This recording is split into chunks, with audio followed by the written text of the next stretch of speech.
It was a Tuesday morning in late October, when the first maple leaves had already turned and fallen, and I was driving back from the superstore on Merivale Road with 2 bags of groceries in the trunk, the good cheddar my son-in-law pretended not to like but always finished first, and a box of red rose tea that had been on sale. I remember thinking that the worst thing about that day would be the traffic on the Queensway.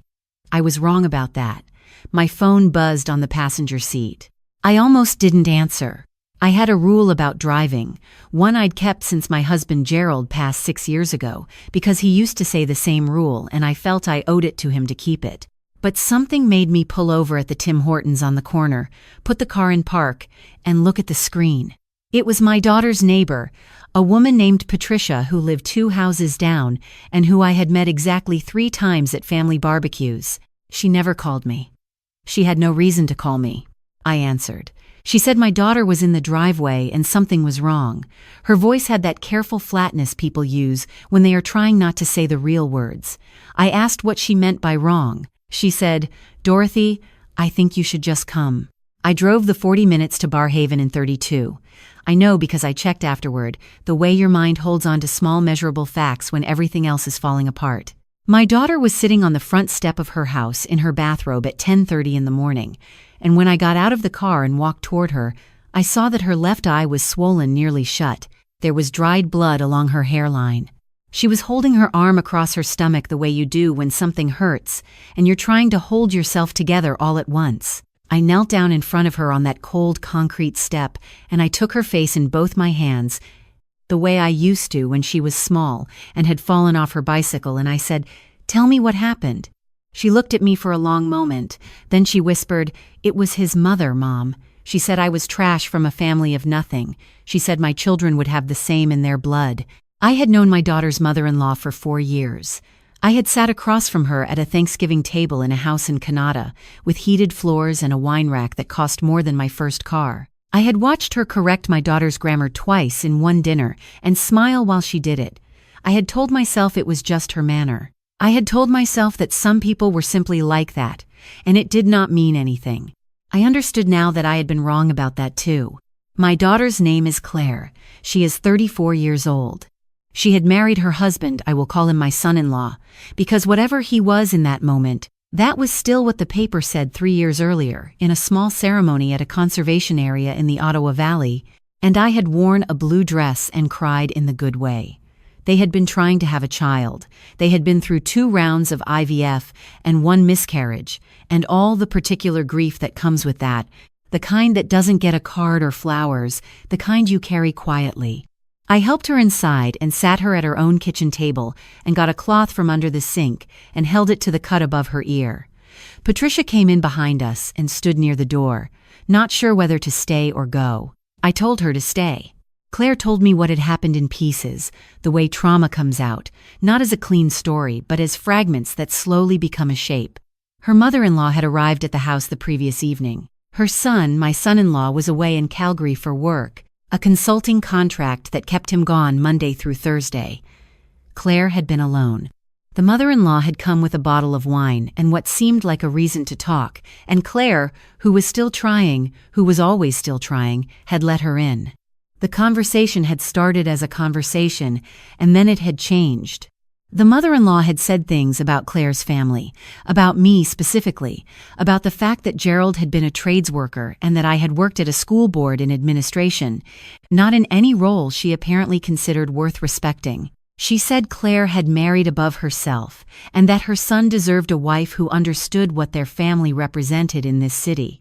She said these things in the precise, controlled tone of someone who has rehearsed them. Then she said that if Claire could not give her son a healthy child, there was a reason for that, and the reason was in her. Claire had asked her to leave. The mother-in-law had not left immediately.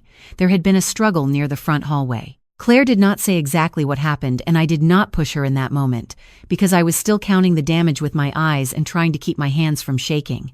I called 911. Claire asked me not to. I called anyway.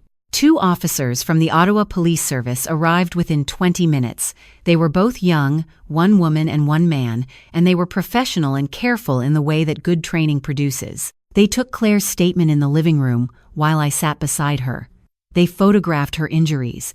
They asked questions I recognized as the right questions. Before they left, they told us that they would be looking into it and that Claire should consider getting a medical assessment at the Civic Hospital, and they gave her the number for the Victim Services Unit. I drove her to the hospital myself. We sat in the emergency waiting room for 2 hours and 40 minutes, and I held her hand the entire time, and neither of us spoke very much. The doctor confirmed a hairline fracture in her cheekbone and bruised ribs and said the eye would heal without permanent damage. He said it as though he was delivering ordinary news. I suppose for him it was. When we were back in the car in the hospital parking garage, the overhead fluorescent lights humming above us, Claire said, "He doesn't know yet." I said, "Which one?" She said, "Either." I understood what she was saying. Her husband did not know what his mother had done, and his mother presumably did not know that we had called the police. I asked Claire if she wanted to call her husband herself or if she wanted me to. She said she wanted to be the one to do it. She called him there in the parking garage, her face pale and strange under the lights, and I watched her explain to a man I had believed was good what his mother had done to his wife. I listened to one side of the conversation. What I heard was a silence that lasted too long, and then a series of questions that I can only describe as sideways. Not "are you all right," but "are you sure?" and "what exactly happened?" and "my mother wouldn't," and "the one that I will carry in my chest for the rest of my life." She can be difficult, but you know how you two have always rubbed each other the wrong way. Claire handed me the phone. I don't think she meant to. I think she just needed to put it down.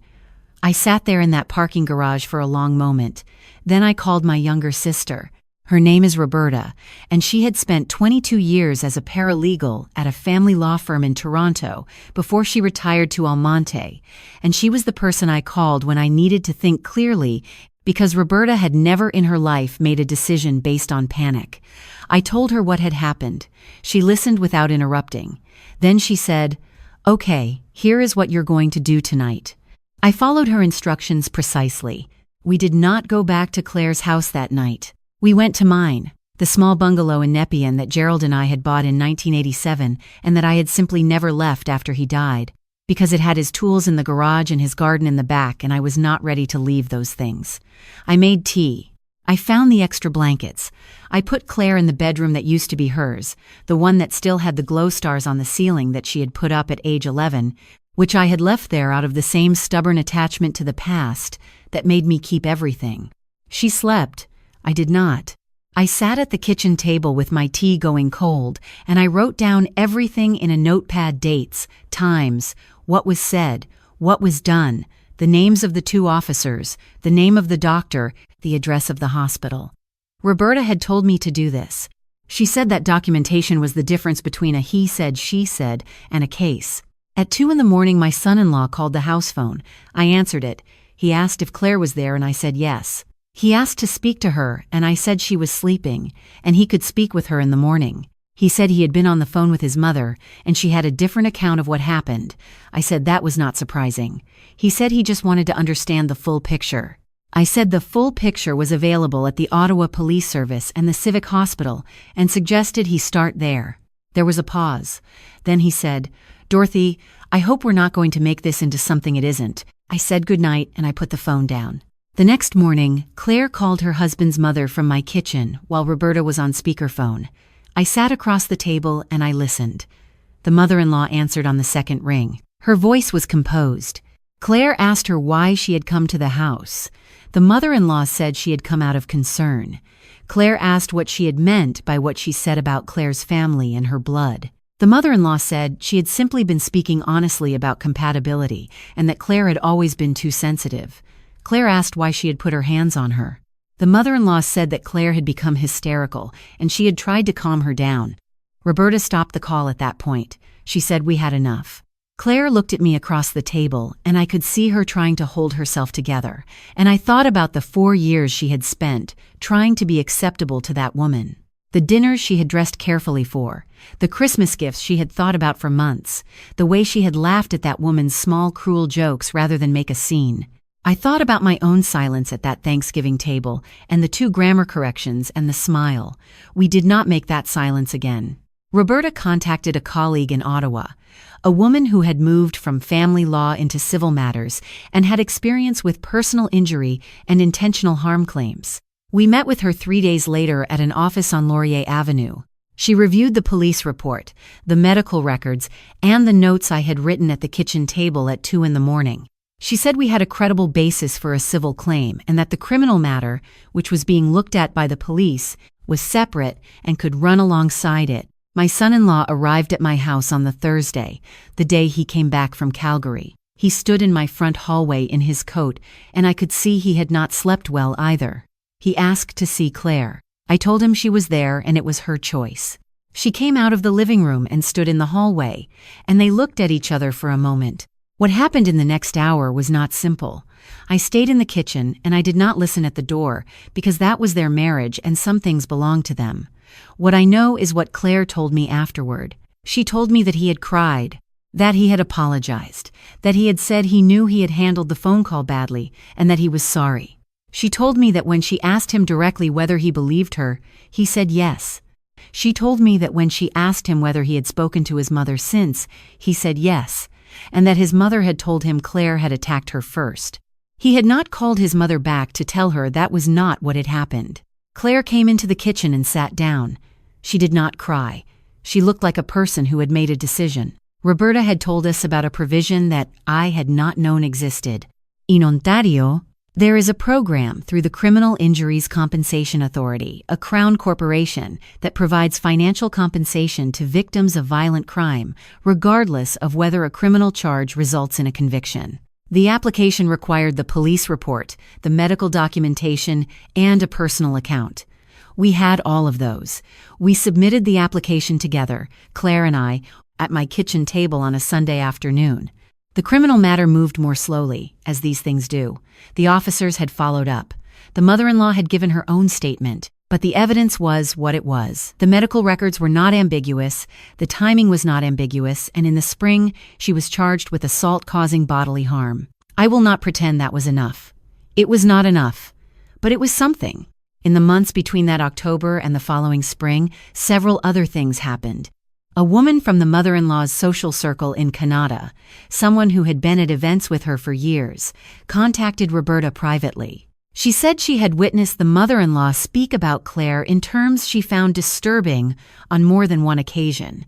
She was willing to make a statement. She said she had been wanting to say something for a long time. It turned out there were things the mother-in-law had said and done that went beyond Claire. A younger woman she had employed briefly as a personal assistant had left under circumstances that were being quietly revisited. A complaint that had been made to a community organization on a volunteer board the mother-in-law sat on was suddenly no longer quiet.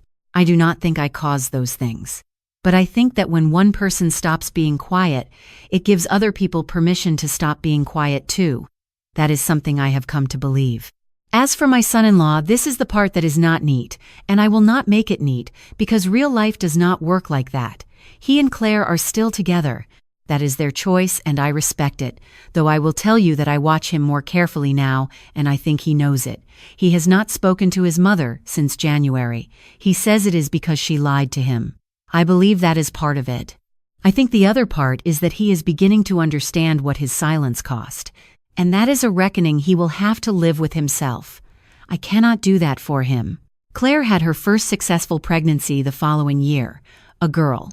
They named her Rose, which was my mother's name and which Claire had always planned to use, a plan she had made before any of this happened, in the early days when she still believed that things could be straightforward. I was in the delivery room. I held Rose before her father did, because Claire asked me to be the first, and I think that was her way of saying something that she couldn't put into words. I stood there with this new small person in my arms, under those bright hospital lights, and I thought about that parking garage 8 months earlier, those same kind of lights, Claire's pale face, the phone call I had overheard. I thought about my kitchen table at 2 in the morning, and the notepad and the cold tea. I thought about Roberta saying, "Here is what you're going to do tonight." There is a particular kind of strength that does not look like strength from the outside. It looks like sitting down. It looks like writing things in a notepad. It looks like making a phone call to your sister and following her instructions precisely. It does not look like a dramatic gesture or a confrontation in a hallway. But it lasts longer than those things, and it leaves something standing when it is done. My daughter whispered a terrible thing to me on a cold concrete step in Barhaven, and I heard it, and I wrote it down, and I did not let it go unremarked. That is what I had to give her. I gave her that. Rose is 14 months old now. She has Gerald's ears, which I find deeply unfair. She pulls herself up on the coffee table legs and falls down and pulls herself up again with a look of complete determination, and every time I see it I think, yes, that is right, that is exactly right, that is the thing we keep.